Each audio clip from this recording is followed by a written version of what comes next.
देवी मां शारदे, आदरणीय उपस्थित सभी साथीगण, मेरे अग्रज और अनुज भी होंगे आप साथियों।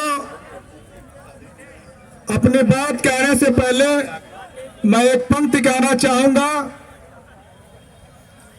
जंग करनी ही पड़ी मिन्नतें करते करते, जंग करनी ही पड़ी मिन्नतें करते करते, थक गया हो तेरी तलवार से डरते डरते।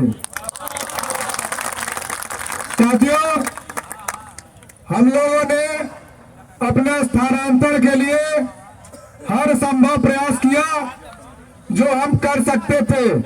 कहने का मतलब यह है कि हम हर दरवाजे पे गए हैं, जितने संगठन हो सकते हैं, जो भी हमारी बात को कह सकता है हमने सबसे कहा, किंतु उसका असर बहुत हुआ नहीं और हमारी हमेशा उपेक्षा ही की गई। हमें एक संसाधन के रूप में प्रयोग किया गया है वहां शिक्षकों को। आप समझिए, अभी हमारे एक साथी कुछ देर पहले कह भी रहे थे कि हम लोगों से चूक हो गई, हम लोगों को जगा नहीं पाए। मैं इस बात को नहीं मानता हूं। हमारा प्रचार प्रसार सिद्धार्थनगर में होने वाला धरना पिछले 20 दिनों से चल रहा है और उसके बाद भी नहीं चेत पा रहे हैं तो आप उनको जागृत नहीं कर पाएंगे।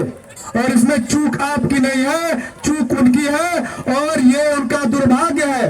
वो सिर्फ आपके ऊपर, आपके कंधे पे अपनी बंदूक चलाना चाहते हैं।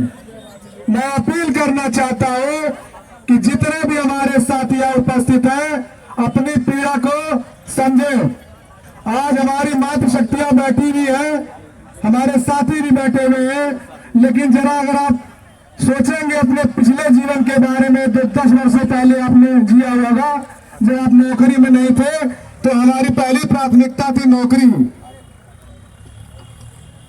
सबके माता पिता ये उम्मीद करते हैं कि उनका बेटा, उनकी बेटी अगर वो पढ़ रही है तो अपना कुछ ऐच्छिक फल दे पाए।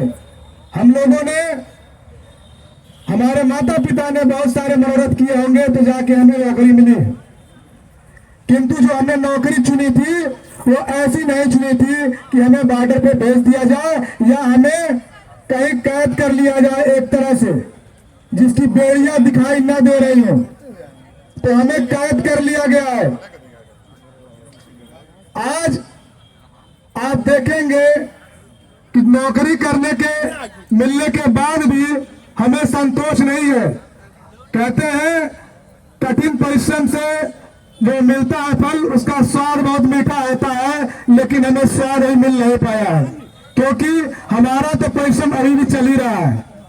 अपने घरों से 300, 400, 800 तक के किलोमीटर दूरी पे हम लोग अपनी सेवाएं दे रहे हैं, और आज से नहीं, पिछले 10 वर्षों से दे रहे हैं या उससे ज्यादा भी दे रहे होंगे।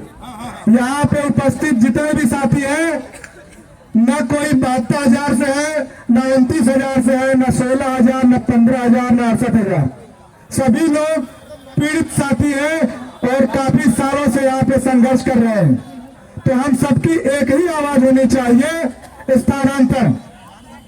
आज हमारी जो महिलाएं बैठी हैं, ये मातृशक्तियां बैठी हैं, इनमें से कितने ही अपने बच्चों को घरों पे छोड़ के यहाँ पे नौकरियां कर रही हैं। तो क्या ये सुखी है? क्या ये संतोष में है? मुझे तो नहीं लगता। अलग से ताने सुनने पड़ते होंगे। हमारा समाज ऐसा है कि महिलाओं को तो नौकरी करना भी वो नहीं चाहता है कि महिलाएं नौकरी करें। भले अब विकास हो रहा है, धीरे धीरे लोगों में जागरूकता फैल रही है, लेकिन जो मातृशक्तियां बैठी है अपने घरों से दूर, उनसे पूछ